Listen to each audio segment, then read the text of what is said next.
Welcome to day 5. And this is the last day of this week.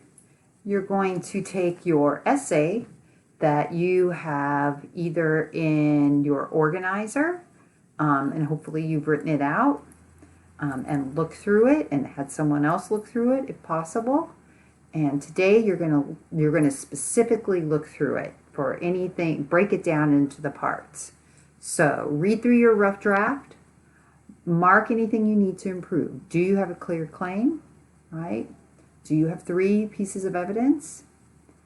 Does your reasoning clearly explain how your quotes support the claim and connect them instead of just, and make sure it has a reason, not that it just shows this. There needs to be an explanation of how it does.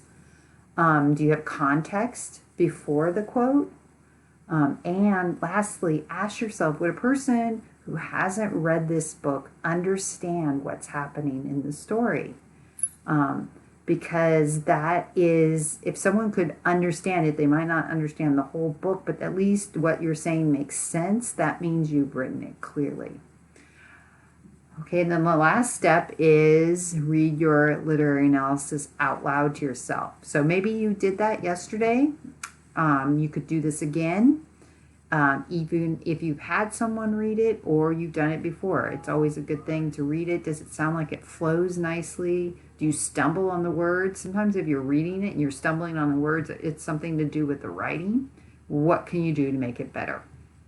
And when you're done with that, you're done, with the week. And you can start thinking about next week about what kind of creative piece do you want to make to show this claim of your book, to show the aspect of the book that you have written about in your claim, right? You could write, there's lots of different options. If you have something that is not here, I'm open to that. You might want to send me a message through Schoology and ask. So it's not intended to spend hours and hours unless you really enjoy that and you want to do that, to take some photography or write poetry or whatever you decide to do moving forward. Create a map of the character's journey. That could be, that can be how you see the story in your mind. That can be a really fun project to do. And if you want to do an extension, another thing you can add to this, it's optional, is an extension. You can write a summary.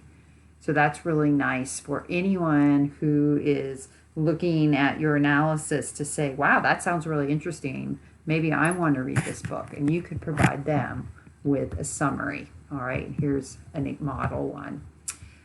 So I hope you guys have a fantastic weekend.